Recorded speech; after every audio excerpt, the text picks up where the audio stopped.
সন্তানকে বুকের দুধ পান করানো মায়েদের কি ডায়েট প্রয়োজন? মায়ের বুকের দুধ বৃদ্ধি করার জন্য কিছু সহজ এবং প্রাকৃতিক উপায় রয়েছে। এসব উপায় মায়ের শারীরিক অবস্থা এবং খাদ্যাভ্যাস উন্নত করার মাধ্যমে দুধের পরিমাণ বাড়াতে সহায়ক হয়। এখানে কিছু কার্যকরী পদ্ধতি উল্লেখ করা হলো যা মায়েরা অনুসরণ করতে পারেন। 1. নিয়মিত স্তন্যপান করানো। দুধ উৎপাদন বাড়ানোর সবচেয়ে কার্যকরী উপায় হলো নিয়মিত শিশুকে স্তন্যপান করানো। বেশি করে দুধ খাওয়ালে মায়ের শরীর আরও বেশি দুধ উৎপাদন করতে উদ্বুদ্ধ হয়। শিশুকে 2-3 ঘন্টা পর পর স্তন্যপান করানো উচিত, বিশেষ করে প্রথম কিছু মাসের মধ্যে। এমনকি রাতে ঘুমের মধ্যেও শিশুকে দুধ খাওয়ানো উপকারী। 2. সঠিক স্তন্যপানের পদ্ধতি। শিশুর মুখে স্তন সঠিকভাবে লাগানো খুবই গুরুত্বপূর্ণ। যদি শিশু স্তনের ভুল অংশ ধরে খাওয়া শুরু করে তবে দুধ ঠিকভাবে বের হয় না, যা দুধের উৎপাদন কমিয়ে দিতে পারে। শিশুর মুখে পুরোপুরি স্তনের বোঁটা এবং এর চারপাশের অংশ ধরে রাখতে হবে যেন দুধ সহজে প্রবাহিত হতে পারে। 3. দুধ পাম্প ব্যবহার করুন। শিশুকে স্তন্যপান করানোর পরেও যদি স্তনে দুধ থেকে যায় তবে পাম্পের সাহায্যে সেটি বের করে নেওয়া উচিত। এভাবে শরীর বুঝতে পারে যে আরো বেশি দুধ উৎপাদন করতে হবে।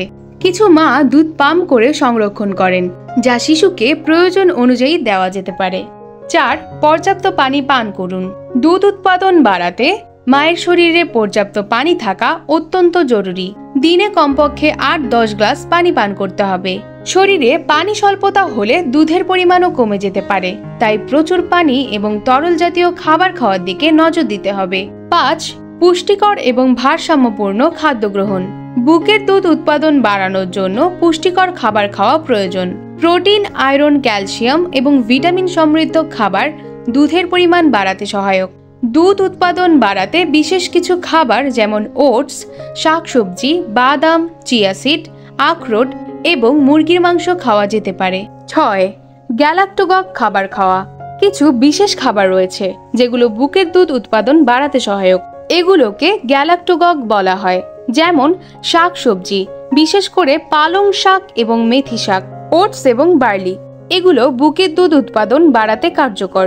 বীজ ও বাদাম, বিশেষ করে ফ্ল্যাক্সিড, চিয়া বীজ এবং আখরোট। মেথি বীজ এবং এর চা অনেক সময় দুধের পরিমাণ বাড়াতে সহায়ক। 7. বেশি বিশ্রাম এবং কম চাপ। পর্যাপ্ত বিশ্রাম না নিলে এবং বেশি মানসিক চাপ থাকলে দুধ উৎপাদন কমে যেতে পারে, তাই শিশুর জন্মের পর মায়েদের যথেষ্ট বিশ্রাম নেওয়া উচিত। স্ট্রেস কমানোর জন্য শ্বাস প্রশ্বাসের ব্যায়াম, যোগ ব্যায়াম বা ধ্যানের মতো পদ্ধতি অনুসরণ করা যেতে পারে। মানসিক চাপ কম থাকলে দুধ উৎপাদন স্বাভাবিকভাবেই বাড়তে পারে। 8. দুধ খাওয়ানোর সময় অবস্থান পরিবর্তন। বিভিন্ন অবস্থানে শিশুকে দুধ খাওয়ানো হলে স্তনের বিভিন্ন অংশ থেকে দুধ বের হতে পারে, যা দুধের পরিমাণ বাড়াতে সহায়ক। যেমন শিশুকে বসিয়ে কোলের উপর রেখে বা শুয়ে স্তন্যপান করানো যেতে পারে। 9. ধূমপান এবং অ্যালকোহল এড়িয়ে চলুন। ধূমপান এবং অ্যালকোহল বুকের দুধ উৎপাদনে নেতিবাচক প্রভাব ফেলতে পারে, তাই মায়েদের এগুলো থেকে সম্পূর্ণ বিরত থাকা উচিত। 10. বুকের দুধ উৎপাদন বাড়ানোর জন্য চিকিৎসকের পরামর্শ। অনেক মায়ের ক্ষেত্রে দুধ উৎপাদনের সমস্যা থাকে, তারা প্রয়োজন হলে চিকিৎসকের পরামর্শ নিতে পারেন। কিছু সময় বিশেষ ঔষধ বা হরমোন থেরাপি প্রয়োজন হতে পারে, যা বুকের দুধ উৎপাদন বাড়াতে সহায়ক হয়। উপসংহার: বুকের দুধ উৎপাদন বাড়ানোর জন্য নিয়মিত স্তন্যপান করানো, পর্যাপ্ত পানি পান করা, সুষম খাদ্য গ্রহণ এবং বিশ্রাম নেওয়া অত্যন্ত গুরুত্বপূর্ণ। কিছু প্রাকৃতিক খাবার ও পদ্ধতি দুধের পরিমাণ বাড়াতে সাহায্য করে। দুধ উৎপাদন যদি কম থাকে তবে চিকিৎসকের পরামর্শ নেওয়া গুরুত্বপূর্ণ। আপনার বাবু এবং আপনার জন্য আরও দরকারি অনেক টিপস পেতে আমাদের চ্যানেল ভেলকি মার্ট সাবস্ক্রাইব করে সাথেই থাকবেন। আর হ্যাঁ, বাচ্চা এবং মায়েদের বিভিন্ন প্রোডাক্ট কিনতে ভিজিট করুন আমাদের ওয়েবসাইট www.velkimart.com এ। ভিডিও ডেসক্রিপশনে ওয়েবসাইটের লিংক দেয়া আছে।